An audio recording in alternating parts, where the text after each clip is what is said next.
Assalamualaikum warahmatullahi wabarakatuh. Selamat sore. Ini baru saja hujan, kita setting-setting kolam.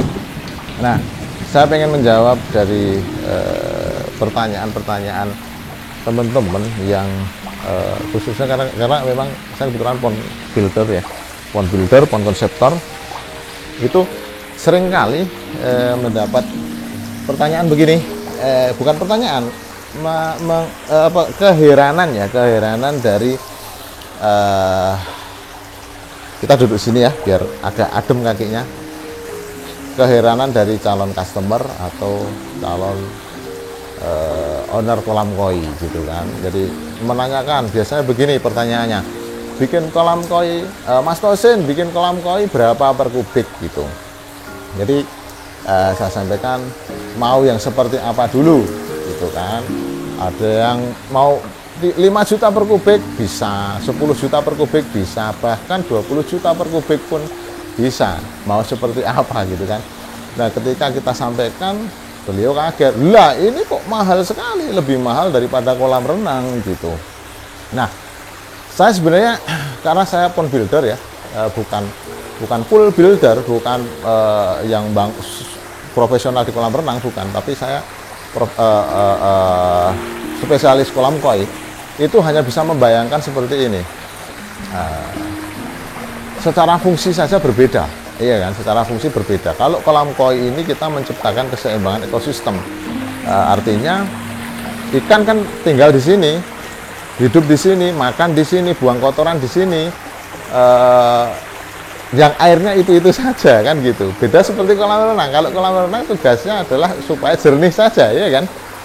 Yang renang di situ nggak buang kotoran dong, paling pipis, ya kan, pipis, maaf, nggak ada dong yang buang kotoran air besar di situ kan, nggak seperti ikan buang kotoran, makan di situ, sisa-sisa makanan yang nggak habis banyak sekali, yang itu akan diolah oleh sistem filtrasi di kolam koi. Nah, saya hanya bisa meraba-raba komparasinya antara kolam koi dengan kolam renang itu seperti apa. Nah, nanti kalau ini mungkin kita jadwalkan juga untuk live dengan, saya punya rekanan yang memang spesialis builder kolam renang ya, baik itu kolam renang rumahan ataupun kolam renang olimpik yang memang biasa dipakai untuk kejuaraan gitu ya, atau yang di gedung-gedung olahraga gitu. Nah, gini, karena saya belum bisa live sama rekanan itu, jadi saya membayangkannya begini, kita setidaknya kita bagi menjadi dua bagian ya. Saya nyalakan rokok dulu ya, biar agak santai aja ini ngobrolannya. Kalau ada pertanyaan silahkan tinggalkan aja nanti di kolom komentar. Menjadi dua bagian, satu terkait dengan konstruksinya, kedua terkait dengan sistem filtrasinya, ya kan, sistem filtrasinya. Nah, secara konstruksi kurang lebih sama lah ya, kolam koi dengan kolam renang. Mau pakai bata, kolam renang pun bisa, kolam koi juga demikian. Mau full beton, keduanya bisa.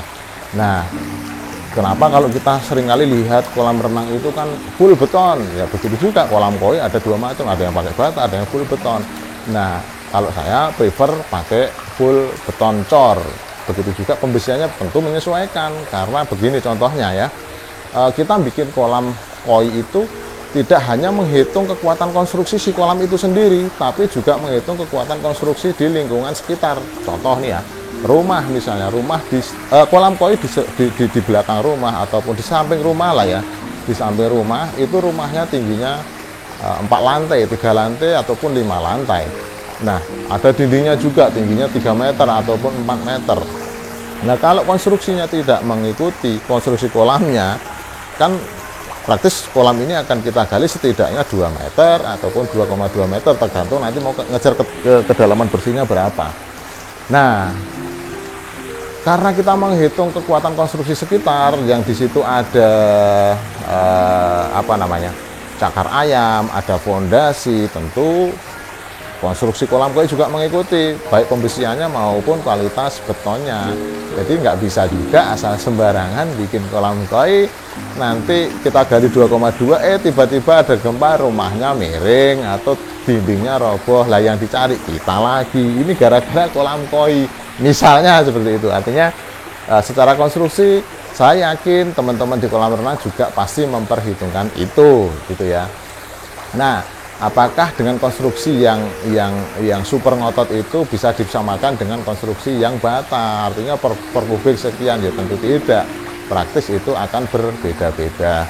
Jadi secara konstruksi saya pikir itu hampir-hampir sama lah ya, baik kolam renang maupun kolam koi. Artinya hampir sama dari sisi kos ya, karena pertanyaannya adalah lebih mahal mana kolam koi dengan kolam renang gitu. Nah sekarang masuk ke tahap kedua. Maaf, saya mundur sedikit. Rasanya ya, saya beberapa kali lihat teman-teman bangun kolam renang itu dari sisi pemipaan lebih rumit kolam koi. Karena kolam koi itu menghitung flow-nya dan pipanya itu rumit sekali, pipa bagwash-nya, pipa bottom drain skimmer dan lain-lainnya, belum kelistrikannya, elektrikalnya ya. Itu mestinya akan berbeda sih. Iya, maaf ya. Nah, terus langsung ke tahap kedua, kita membahas filtrasinya. Untuk filtrasi kolam koi itu seperti apa sih? Saya jawab untuk kolam koi dulu, karena memang saya lebih paham di kolam koi, iya kan? Nah, filtrasi kolam koi kan setidaknya ada dua. Mungkin bisa minta tolong Mas Indra, lampunya dinyalakan ya. Ini sudah agak redup-redup sendu ini. Filtrasi kolam koi itu kan terdiri dari dua.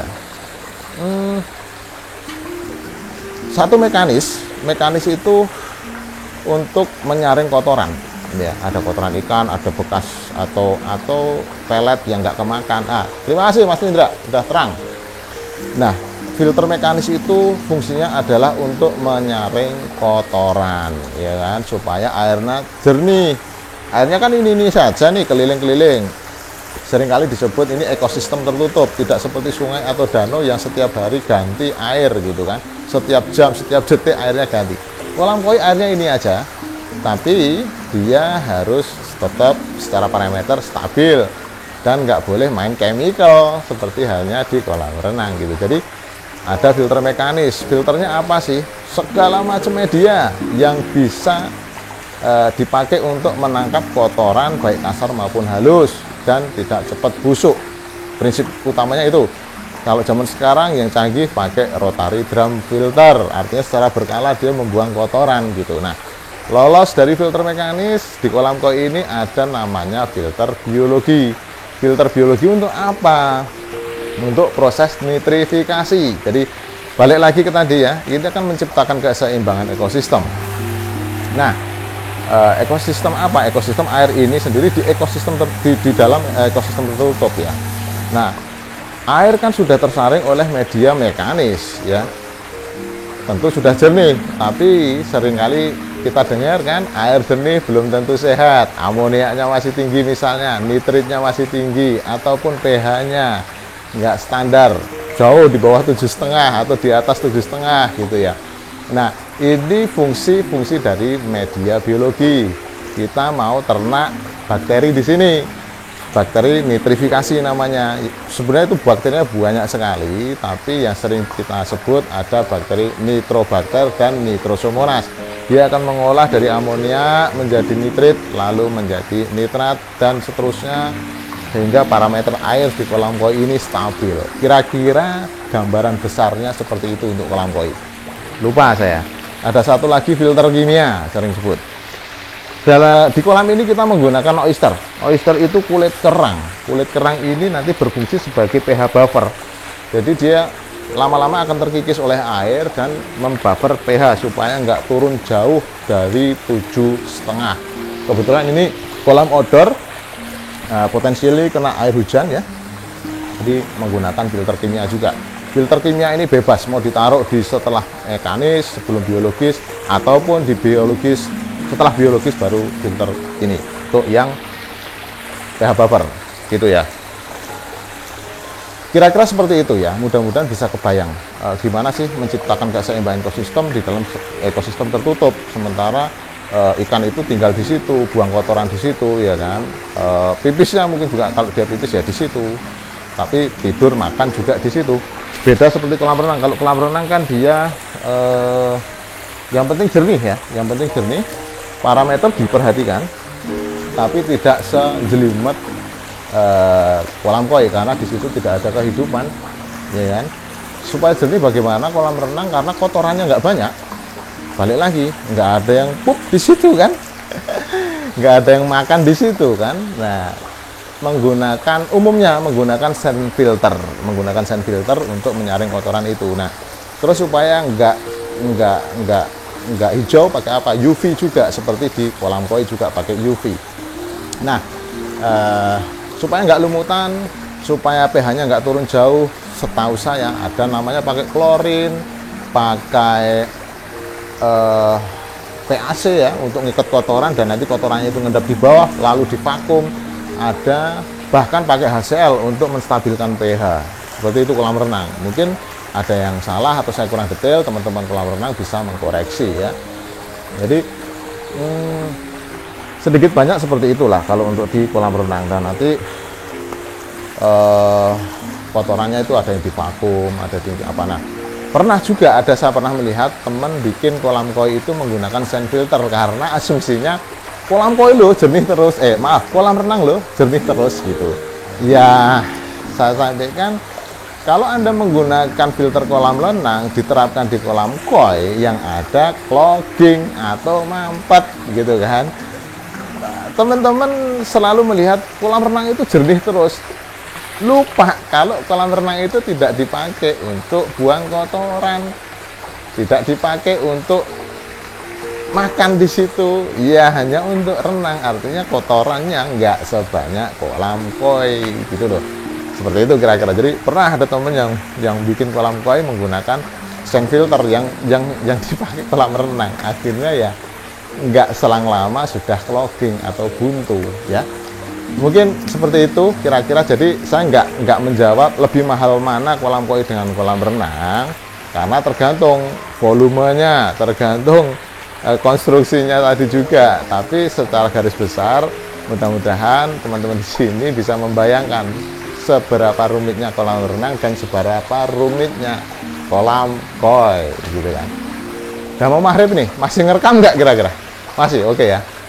Nah, ini udah mau maghrib, saya belum mandi, pengen mandi di sini ini ya, sama teman-teman kita, saudara kita koi.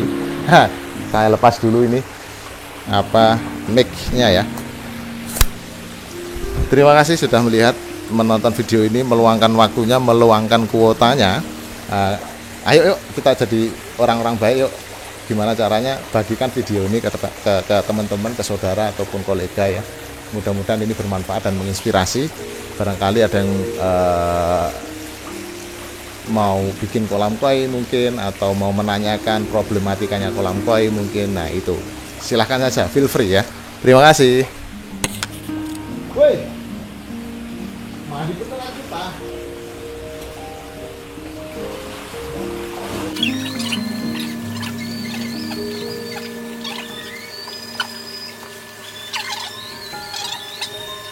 Iya, kita tadi belum bahas bagaimana pompanya ya kalau kolam renang, kolam koi. Ini kebetulan kolam sebenarnya ini dulunya sudah jadi, owner minta dibongkar karena memang nggak proper, tapi bongkarnya nggak pengen yang terlalu semua dibongkar, hanya bongkar minimalis tapi menggunakan sistem filtrasinya RDF, jadi nggak menambah kedalaman ini kedalaman existing yang sudah ada di kolam yang sekarang. Bicara flow rate kalau kolam koi itu kan kita biasa bicara idealnya itu 2 atau 3 kali putaran air per jam. Artinya kolam ini misalnya ini berapa ton ya, Bro? Untuk kolamnya tok 12 ton. Itu kita bikin 2 kali putaran air per jam, berarti kita butuh flow 24.000 liter air per jam. Bottom drainnya ukuran berapa, skimmernya ukuran berapa, semua dihitung ya. Jadi pompanya juga menyesuaikan. Saya kurang tahu juga kalau flow rate untuk kolam renang itu seperti apa, sistem pemipanya seperti apa ya. Oke, ini sudah maghrib, sudah mandi sama koi ini, koinya baru koi tester ya. Sudah ini sebenarnya kolam sudah running sekitar 2 minggu tapi belum kita isi ikan. Hari ini kita isi ikan supaya ekosistem terbentuk. Ekosistemnya mulai terbentuk, artinya kotoran ikan ikan mulai buang kotoran. Tapi biasanya kalau kolam-kolam start awal gini, kita minta owner itu ngasih pakan atau ngasih makan ke ikan itu seminggu 2 kali aja, maksimal ya 3 kali oke lah. Tujuannya untuk apa? Supaya ikan tetap menciptakan atau membuang kotoran pelan-pelan, tapi karena bakterinya di sini media biologinya belum hidup ya supaya tetap akan hidup, mulai hidup dan berkoloni gitu. Jadi pelan-pelan aja ngasih makan untuk ikan untuk kolam yang baru start, masih awal-awal, kasih makannya pelan-pelan aja, jangan langsung dipush, belum mampu karena bakterinya belum berkoloni. Lah nanti kalau sudah melalui siklus kurang lebih biasanya 30 hari itu mulai ditingkatin pakannya ya, terus sebulan 30 hari atau sebulan. Nah 2 bulan 3 bulan mulai ditingkatin dengan catatan tidak ada ikan yang sakit, tidak ada pengobatan. Mudah-mudahan ini ya sudah mature airnya. Kalau orang kita sering bilang sudah mateng ya, sudah mateng.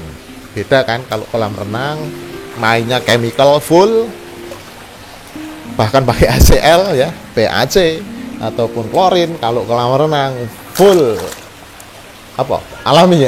alami full, kita ternak bakteri, bukan pakai material-material kimia yang berbahaya untuk makhluk hidup. Makanya untuk apa-apa itu kita minimal standarnya standar food grade ya.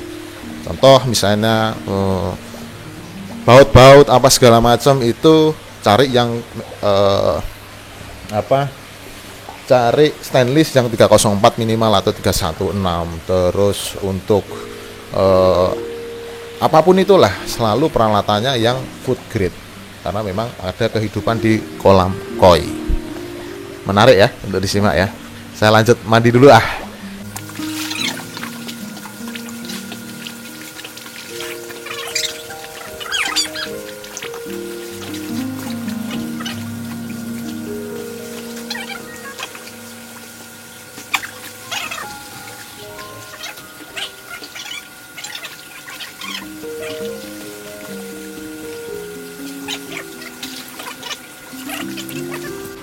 Oke ya, mau mandi yang beneran dulu, terus sholat maghrib pulang kita.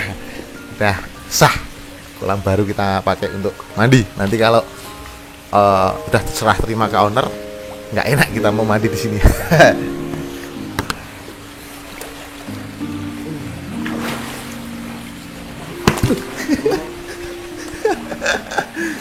Aku arep koprol serawani. Yen cilikane wani koprol. Wes.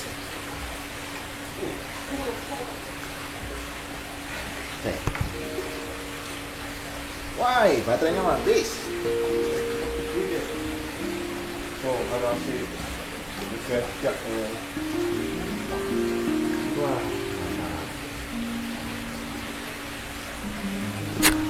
Nih, spek kolam koinya nih. Spek kolam koinya. Di sini ada chamber collection ya, fungsinya untuk mengumpulkan dari BD dan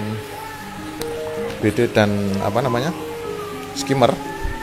Terus chamber collection masuk ke RDF KC30.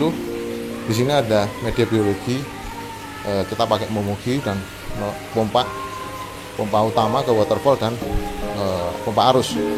Ini pompa menggunakan 4, pompa airnya menggunakan 4, pompa utama dan pompa arus, pompa backwash semua Norus 3 ya, udah ya. Dan yang di sini di bawah RDF kita juga pasang pompa safety, pompa pengaman. Untuk suatu saat misalnya nih kemasukan air dari atas ataupun dari banjir di sini ya, ini pompa otomatisnya akan bekerja dan buang air. Kurang lebih seperti itu ya.